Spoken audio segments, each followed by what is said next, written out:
عقیدہ صحیح نہیں، کوئی عبادت اللہ کا قبول نہیں کرے گا. اللہ کے مقابلے میں آپ کسی دوسری مخلوق کو لے کر آئیں گے، اللہ کیسے برداشت کر لے گا؟ جب تم ناقابل سبجیکٹ تھے، ناقابل ذکر تھے، تم تمہاری ماں کے پیٹ میں تھے، 3 اندھیروں میں اللہ سبحانہ و تعالیٰ نے تمہاری حفاظت کی، تم کو روزی پہنچائی. ہم چھوٹے سے چھوٹا کام کریں تو روشنی کے محتاج ہوتے. اللہ کہتا ہوں کہ 3 اندھیرے میں تجھ کو روزی پہنچائی اور دنیا میں آنے قیامت میں موت کا ذکر کیا، وہاں راکی کا ذکر کیا. جب ایک پیشنٹ ایک علاج کرنے والے کے پاس جاتا ہے، اس کا کیا یقین ہوتا ہے، کیا اعتماد ہوتا ہے کہ یہ مجھ کو ٹھیک کر دے گا. لیکن اللہ وَقِيلَ مَنْ رَاقٍ وَظَنَّ أَنَّهُ الْفِرَاقُ وَالْتَفَّتِ السَّاقُ بِالسَّاقِ إِلَىٰ رَبِّكَ يَوْمَئِذٍ. وہ کہیں گے وَقِيلَ مَنْ رَاقٍ، ہے کوئی جھاڑ پھونک کرنے والا، ہے کوئی ڈاکٹر. اب آپ یہاں غور کریں کہ یہ راگ جھاڑ پھونک کا لفظ کیوں لایا ہے؟ موت کے وقت جھاڑ پھونک کا لفظ کیوں لایا؟ رقیہ کا لفظ کیوں لایا؟ یہاں بتا دیا تجھ کو آج کوئی راحت بھی نہیں بچا سکتا. تو یہ سمجھتا تھا دنیا میں، تو جاتا تھا کہ تیری بیماری میں شفا دے گا، ہرگز نہیں میرے بھائی، ہرگز نہیں. آپ غور کریں، ایسے کئی واقعات ہمارے ہاں ہو رہے میرے بھائی. اپنے ایمان کی اصلاح کریں. اور آپ کو ضرورت کیا ہے؟ آپ کے نبی صلی اللہ علیہ وسلم نے آپ کو تمام طریقے بتا دیے، تمام چیزیں بتا دی. قرآن پڑھا ہوا ہے، آپ کی پریشانی کا حل قرآن میں ہے، آپ ادھر ادھر ڈھونڈ رہے میرے بھائی. اس سے ہمیں بچنا ہے. اور میں آپ سے عہد و پیمان لینا چاہتا ہوں، اللہ کے لیے اس مسئلے پر آپ غور و فکر کریں، غور و فکر کریں. اب ایک تو جادو ہو گیا، ایک جادو ہو گیا، اور اس کے بعد اللہ کے رسول صلی اللہ علیہ وسلم پر جب جادو ہوا تو اللہ کے رسول صلی اللہ علیہ وسلم کو جو کنواں تھا وہ کنویں کے پاس گئے اور جا کے وہ جادو نکلوایا. اور نکلوانے کے بعد اللہ کے رسول صلی اللہ علیہ وسلم عائشہ سے کہہ رہے ہیں، فرما رہے ہیں کہ اے عائشہ، وہ جو کنویں کا پانی تھا مہندی کے سرخ کلر جیسے ہو چکا تھا، اور جو کھجور کا شجر تھا، پیڑ تھا، وہ ایسا لگ رہا تھا گویا کوئی شیطان ہے. اب یہاں پر غور کریں، ماں عائشہ کہتی ہے کہ اللہ کے رسول آپ نے وہ جادو کیوں نہیں نکلوا دیا، کیوں نہیں نکلوا دیا؟ اللہ کے رسول صلی اللہ علیہ وسلم نے کہا حدیث کے الفاظ میں میرے بھائی کہ میں لوگوں کو غم اور فکر میں ڈالنا نہیں چاہتا، میں لوگوں کو غم اور فکر میں نہیں ڈالنا چاہتا تھا. آج ایک بات بتائے میرے بھائی، آج کتنے علاج کرنے والے ہیں جو لوگوں کو غم اور فکر میں ڈال رہے ہیں، ارے خوف کا ماحول بنا رہے ہیں. آپ دیکھیں خوف 3 قسم کے ہوتے ہیں. پہلا خوف ایک فطری خوف ہے، یہاں شعر آ گیا تمام لوگ ڈرنے لگیں گے، اس پہ شریعت اسلامی نے تنقید نہیں کی ہے. دوسرا خوف عقیدے کا خوف. اگر کوئی عقیدے کا خوف آپ کو ڈال رہا ہے وہ سب سے بڑا مجرم ہے. اور آپ یاد رکھیں، اگر آپ کا عقیدہ کسی جادوگر پر ہے یا اس طرح کے علاج کرنے والوں پر ہے تو آپ یاد رکھنا، قرآن حدیث کی روح سے کہہ رہا ہوں، آپ فرعون کے ساتھ جہنم میں ہوں گے. کیونکہ فرعون جو ہے جادوگروں کا جو تعلق تھا فرعون کے ساتھ تھا. میں آپ کو ایک چیز اور بتاتا چلوں، اللہ سبحانہ و تعالیٰ نے موسیٰ علیہ السلام کو کہا جاؤ فرعون کے پاس. قالوا یا موسیٰ اما ان تلقی و اما ان نکون اول من القی. عقیدہ سیکھو اس آیت سے. عقیدہ کیا ہے؟ اللہ کی معرفت کیا ہے؟ اللہ کی پہچان کیا ہے؟ یہ آیت سے سیکھو. قال بل القوا فاذا حبالهم وعصيهم يخيل اليه من سحرهم انها تسعى فاوجس في نفسه خيفة موسى قلنا لا تخف انك انت الاعلى والق ما في يمينك تلقف ما صنعوا انما صنعوا كيد ساحر. اللہ اکبر. جب موسیٰ علیہ السلام اور 30,000 جادوگر آئے تھے، تفسیر ابن کثیر میں آتا ہے فرعون نے 30,000 جادوگروں کو بلایا اور کہا کیا کہ اب اس موسیٰ سے مقابلہ کرو. موسیٰ علیہ السلام کے دور میں سب سے بڑی جادوگری ہو گئی. تو کیا ہوا کہ جب انہوں نے ڈالا تو موسیٰ علیہ السلام خوف میں آ گئے. تو اللہ نے کیا کہا قلنا لا تخف، اے موسیٰ مت ڈرو، آپ کو ضرورت نہیں ڈرنے کی، ہمارے نبی ہو، اپنا عصا ڈالو. کچھ سالوں پہلے یہ ہوتا تھا کہ ہم لوگوں کو علاج کے نام پہ تعویذ گھنٹے کے لیے روکتے تھے، مزار پہ جانے سے روکتے تھے. آج یہ کنڈیشن آ گئی ہے کہ ہمارے ہی لوگوں کے پاس جانے سے روکنا پڑ رہا ہے. جو اہل توحید ہے، توحید کا دعویٰ کرنے والے ہیں، توحید کے علمدار ہیں، آج ان کے عقائد اور ان کے نظریات اگر آپ دیکھیں گے تو قرآن و حدیث اس چیز کو چیلنج کرتا ہے، چیلنج کرتا ہے.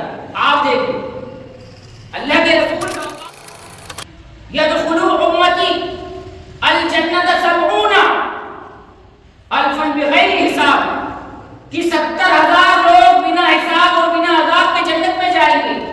ان میں سے کون لوگ ہوں گے؟ ہم الذین لا یتطیرون، وہ فال نہیں نکلوا یہ میرے نبی صلی اللہ علیہ وسلم نے فرمایا، مستند حدیث ہے۔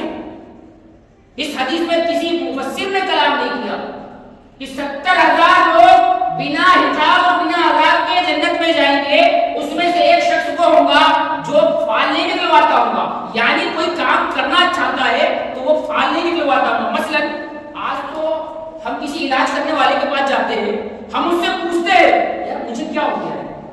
یہ بھی اس حدیث کی روح سے اگر دیکھا جائے تو ہمیں یہ پتہ چلے گا کہ ہم یہ ایک طرح کا فال نکلوا رہے ہیں۔ اگر ہم کسی علاج کرنے والے کے پاس جا رہے ہیں اور ہمیں وہ بتا رہا ہے کہ آپ کے اوپر جادو ہو گیا ہے، آپ کے اوپر سحر کا اثر ہو گیا ہے، آپ کے اوپر پورے قبیلے ہیں جنات کے، یہ کہاں تک کے صحیح ہے؟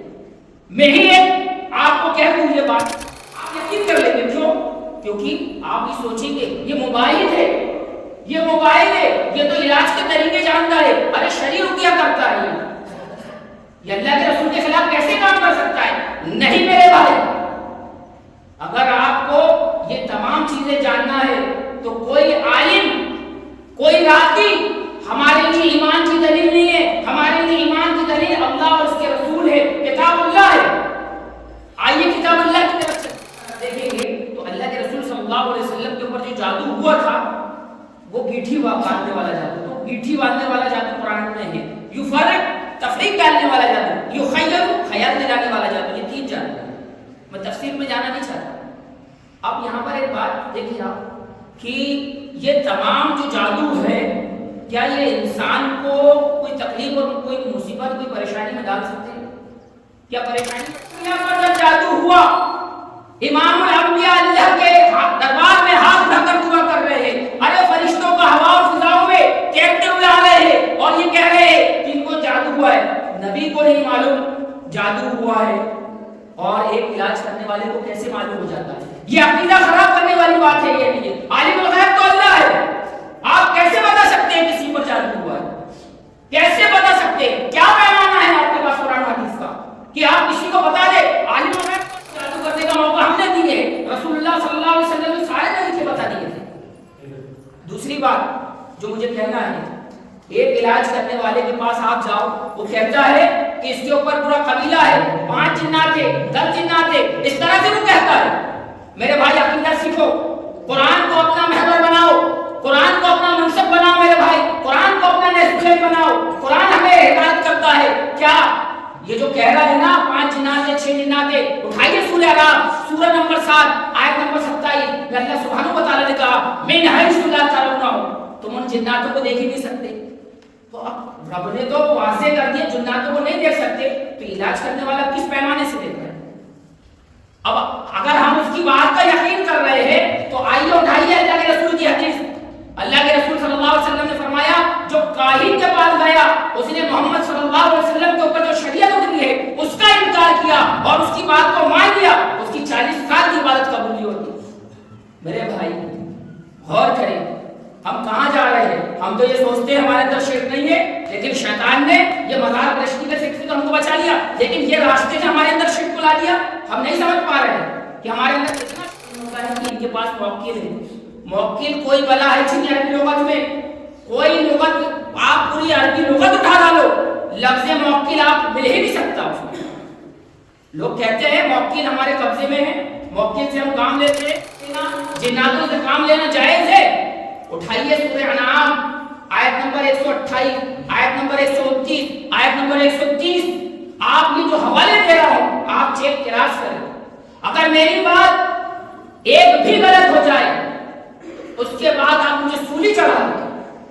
میرے بھائی اپنے عقیدے کو درست کرو۔ آج جو یہ موضوع کی کیوں ضرورت پڑ رہی ہے، ہمیں بولنے کی ضرورت کیوں پڑ رہی ہے؟ اسی بات کہ علاج کے لیے جب جاتا ہے ایک راقی علاج کرتا ہے جنات کے ذریعے سے، اس کا یقین، اس کا اعتماد اللہ کے اوپر اٹھ کر وہ جنات کے اوپر آ جاتا ہے، وہ شیاطین کے اوپر آتا ہے، وہ آپ جو بولتا ہے وہ مانے گا۔ آپ کو بخاری کی حدیث نمبر 5010 نمبر کی حدیث ہے، اور اللہ کے رسول صلی اللہ علیہ وسلم نے فرمایا ابو ہریرہ کو وہ جھوٹا تھا، سچی بات بتا دیا۔ اللہ کے رسول نے جس کو جھوٹا کہا اس کو اس کی بات مان کر آپ علاج کر رہے ہیں، اس کی بات مان کر آپ علاج کر رہے ہیں۔ اب آپ غور کریں یہ جناتوں سے جو مدد لیتے ہیں کیا واقعی میں؟ تو اللہ سبحانہ و تعالیٰ نے کہا وَيَوْمَ يَحْشَرُهُمْ جَمِيعًا يَا مَعْشَرَ الْجِنِّ قَدِ اسْتَكْثَرْتُم مِّنَ الْإِنسِ وَقَالَ أَوْلِيَاؤُهُم مِّنَ الْإِنسِ رَبَّنَا اسْتَمْتَعَ بَعْضُنَا لِبَعْضٍ وَبَلَغْنَا أَجَلًا الَّذِي أَجَّلْتَ لَنَا قَالَ النَّارُ مَثْوَاكُمْ خَالِدِينَ فِيهَا۔ میرے بھائی میدان محشر میں جب اللہ سبحانہ و تعالیٰ جمع کرے گا جناتوں کے گروہ کو اور انسانوں کے گروہ کو تو کیا کہے گا ربنا استمتع بعضنا لبعض، کیا تم نے دنیا میں ایک دوسرے سے ہیلپ نہیں کی تھی، ایک دوسرے سے مدد طلب کی تھی؟ تو اللہ تعالیٰ کیا کہے گا قال النار مثواکم، تو جاؤ کہاں جہنم میں، اور آپ دیکھیں جہنم کے بعد اگر خالدین کا لفظ آ رہا ہے تو یہ ہمیشہ ہمیشہ کا آ رہا ہے، ہمیشہ ہمیشہ کا آ رہا ہے۔ میرے بھائی اپنے ایمان کو کیا اللہ سے بڑھ کر کوئی طاقتور ہو گیا؟ اللہ اس کو اولاد دینا چاہتا ہے یا اللہ کے دیووں کو روک لے؟ اللہ اس کو روزی دینا چاہتا ہے، اللہ کے دیووں کو روک لے؟ کیا اللہ سے بڑھ کر بھی کوئی طاقت اور قوت والا ہو گیا؟ میرے بھائی اپنے ایمان کی اصلاح کریں۔ ختم کروں، ٹائم ہو رہا ہے کیونکہ یہ موضوع بڑا طویل ہے۔ اب یہاں پر سب سے پہلے وہ کہتے ہیں کہ جادوگر جو ہے آپ کا نام کوئی در در بھٹکتا ہے، ادھر ادھر بھٹکتا ہے، اس کو اللہ پر یقین نہیں ہوتا ہے۔ دوسری بات پھر اللہ سبحانہ و تعالیٰ نے کہا وَالْقِ مَا فِي يَمِينِكَ تَلْقَفْ مَا صَنَعُوا إِنَّمَا صَنَعُوا كَيْدُ السَّاحِرِ، ارے جادوگر کبھی کامیاب ہو ہی نہیں سکتا، کسی کنڈیشن میں نہیں ہو سکتا، اور جادو کہیں کا بھی ہو وہ اللہ قرآن پر غالب کیسے آ سکتا ہے؟ کیسے آ سکتا ہے؟ اب یہاں پر اس کے بعد پتا ہوا کہ جب جادوگروں نے دیکھا، جب جادوگروں نے جو رسیاں ڈالی تھی وہ موسیٰ علیہ السلام کو اور وہاں کے جتنے لوگ دیکھنے والے تھے ان کو چلتا پھرتا صاف دکھ رہا تھا، لیکن جادوگر کو وہ رسی دکھتی تھی۔ لیکن موسیٰ نے جب ڈالا تو وہ تمام لوگوں کو ہنستا دکھتا تھا۔ تو یہ جو گرے نا کون وہ سجدتوں، یہ جادوگر جو گرے یہ سجدے میں گرے اور کہا ربی موسیٰ و ہارون۔ تو یہاں پر ہارون اور موسیٰ کا نام لینے کی کیا ضرورت پڑ گئی تھی؟ بھائی سوال اٹھتا ہے نا کہ موسیٰ اور ہارون کے رب کے نام لینے کی کیا ضرورت پڑی؟ کیونکہ ایک رب تو اپنے آپ کو بتا رہا تھا، جادوگروں نے نفی کر دی۔ اور ایک بات بولوں، بہت یہ جادوگر تو بچے نہیں، تو مومن ہو گئے، ایمان والے ہو گئے۔ اللہ ہمارا ایمان ایسا بنا دے، اللہ ہمارا ایمان ایسا بنا دے۔ اس کے بعد قرآن بتاتا ہے اب یہ جادوگروں نے دیکھا کہ فرعون جو ہے بڑی خطرناک ہم کو سزائے دے گا، تو انہوں نے دعا کرے اللہ سے، کیا ربنا افرغ علینا۔ آپ جانتے ہیں افریق کس کو کہتے ہیں؟ انہوں نے کہا کہ اللہ ہمیں صبر سے اب کام نہیں چلنے کا، ہمیں صبر نہیں چاہیے، صبر کو انڈیل دیا، کیونکہ ہم نے تو ایمان لا چکا ہے اس رب پر۔ جادوگر موسیٰ علیہ السلام کے پاس، موسیٰ علیہ السلام کے پاس ان کے مقابلے میں آئے، یعنی اللہ کے مقابلے میں موسیٰ علیہ السلام کے لیے آئے۔ اور آپ غور کریں ایسا کیا ہو گیا اتنی سی دیر میں کہ وہ سجدے میں گر پڑے، ایمان لا لیا اور اتنی بہترین دعا کر ڈالے۔ غور کریں میرے بھائی، تو کیا ایسا ہم نے سمجھے ہمارے رب کو؟ ہم نے سمجھے؟ ہم نے نہیں سمجھے۔ آئیے ایک بات اور بتاتے چلتا ہوں، اور یہ جو سلیمان علیہ السلام تھے جنہوں نے مسجد اقصی بنا کی تعمیر کی تھی، جنہوں نے جو قرآن بتاتا ہے بیت المقدس کی تعمیر، آج بھی سائنس حیران ہے کہ اتنے بھاری بھاری جو وہاں پر پتھر لگے ہیں، یہ اتنی بڑی کرینیں آج بھی موجود نہیں، یہ کیسے لگی؟ آج بھی سائنس حیران ہے۔ تو موسیٰ علیہ السلام قرآن بتاتا ہے کہ ان کے پاس ایک عصا تھا، عصے کے ذریعے سے وہ ٹکے ہوئے تھے، اور اللہ سبحانہ و تعالیٰ نے موت کے گھاٹ اتار دیا، اور جب موت کے گھاٹ اتارا تو سلیمان علیہ السلام کو دیکھتے تو ان کے عصے کو کام کرتے تھے۔ سلیمان علیہ السلام کو انتقال ہو چکا، لیکن جنوں کو نہیں معلوم۔ اس کے بعد معلوم چلی کہ جنوں کو علم غیب نہیں ہوتا، علم غیب صرف اللہ کو، جنوں کو بھی علم غیب نہیں ہوتا۔ اگر علم غیب ہوتا تو وہ سلیمان علیہ السلام کی جو لاٹھی تھی جب انتقال ہو گیا تو وہ سمجھتے نہیں، اور وہ اپنے آپ کو ذلت کا کام سمجھ رہے تھے۔ اب یہاں پر آپ دیکھیے ان لوگوں نے کیا کیا کہ یہ جنہوں نے ایک صندوق لائی، انتقال ہوا، بہت لمبا واقعہ بات مختصر سی کر کے ختم کرنا ہے۔ ایک صندوق لائی اور اس میں جادوگری کی کتابیں رکھی، اور گئے یہودیوں کے پاس، کہا تم کو معلوم ہے سلیمان کی حکومت کیا کرتا تھا؟ بولے نہیں، جادو سیکھا کرتا تھا سلیمان، جادو کے ذریعے سے ہم کو قبضے میں کیا تھا۔ اچھا، جب جا کے دیکھے یہودیوں نے تو اس میں باقاعدہ صندوق رکھی ہوئی ہے۔ تو اللہ کے رسول کے دور میں جب یہ یہودی جادو سیکھتے تھے تو اللہ کے رسول منع کرتے تھے، کیا کہتے تھے یہودی؟ یہ ہمارے نبی سلیمان کی سنت ہے، ہم اس لیے سیکھا کرتے ہیں۔ اچھا، تو اللہ تعالیٰ نے قرآن میں آیت نازل کی، سورہ بقرہ آیت نمبر 102، وَاتَّبَعُوا مَا تَتْلُو الشَّيَاطِينُ عَلَىٰ مُلْكِ سُلَيْمَانَ وَمَا كَفَرَ سلیمان ولکن الشیاطین کفروا یعلمون الناس السحر کہ سلیمان نے کفر نہیں کیا، کفر تو وہ کرتے تھے۔ تو اب یہاں پر ایک بات دیکھیں کہ یہودی جو ہے یہ جادو کی مطلب جادو کیوں سیکھتے ہیں؟ ان کے اس میں ثواب ہے۔ تو پتہ کیا چلا اس آیت کریمہ سے؟